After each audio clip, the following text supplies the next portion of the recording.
In Uganda, invasive species pose significant threats to biodiversity, agriculture, and ecosystems, particularly in protected areas.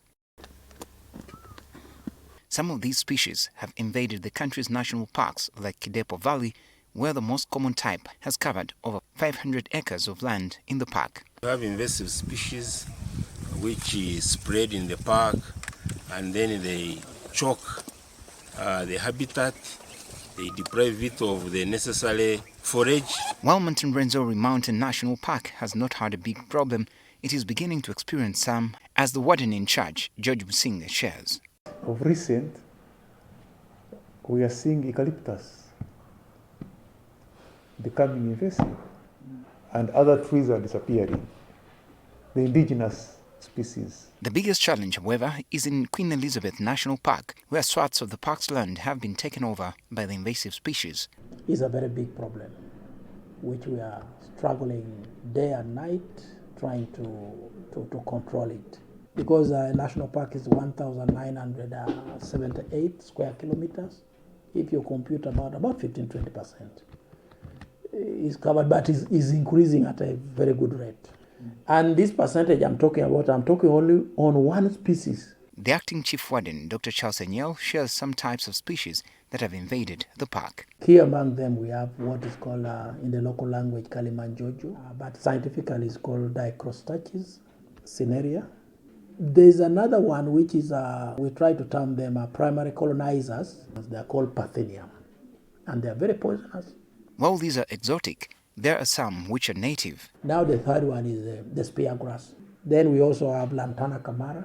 With invasive species killing the grass, on which herbivores and grazers like buffaloes, Uganda cobs and waterbucks feed, many are forced to move in search of open areas, leading to human-wildlife conflict. Oh yes, the problem is there, but not much. I don't want to say it is because of the invasives. That's why these animals are getting out. There are very many factors influencing their going out there. But of course, you have heard of our wonder bullet of electric fence. Dr. Enyel says several interventions have been undertaken to tackle this challenge, including use of machines, which was eventually abandoned. Somehow you find it is not well done. As if we are triggering. You find where we have moved after a year, again, the thing has come back.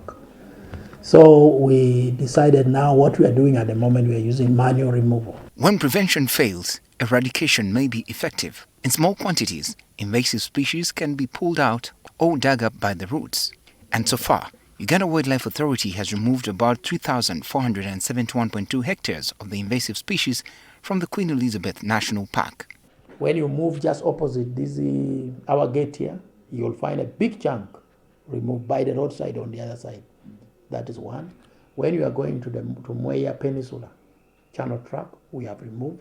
When you go to Kasenyi, we have removed. Here, different groups of young men are engaged in the uprooting exercise of the invasive species, and others destroying the uprooted plants. Corporal George Havasa is in charge of ecological monitoring and research at Queen Elizabeth National Park. We contract the communities, we give community groups, the organized ones, then we measure some acres per group.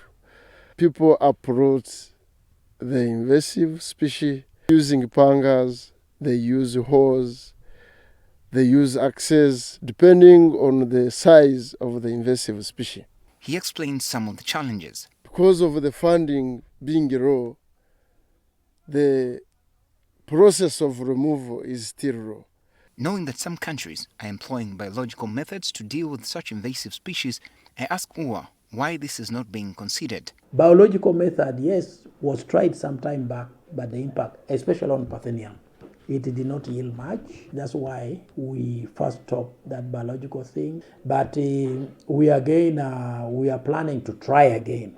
Speaking during his handover of office, the former board chairperson of Uganda Wildlife Authority, Pantaleon Kasoma, in September 2023 urged the government to declare invasive animal and plant species a national disaster. Because it's getting much more complicated than UWA can address. As conservationists express fear that this poses a significant threat to the country's economy, Uganda Wildlife Authority is calling for increased funding and more collaboration to address the growing challenge. Yes, we are moving. It needs a lot of money. It is not a one-off thing. So I'm just saying to people outside there, even you, if you have some funds, you can come and assist us. Tackle the invasive species using local capacity, but also international capacity. We are going to reach out to international partners to see how they can support us deal with this issue. Eradicating invasive species will not only help conserve biodiversity and protect native ecosystems, but it will also support livelihoods dependent on natural resources. I'm Benjamin Jumbe, NTV Weekend Edition.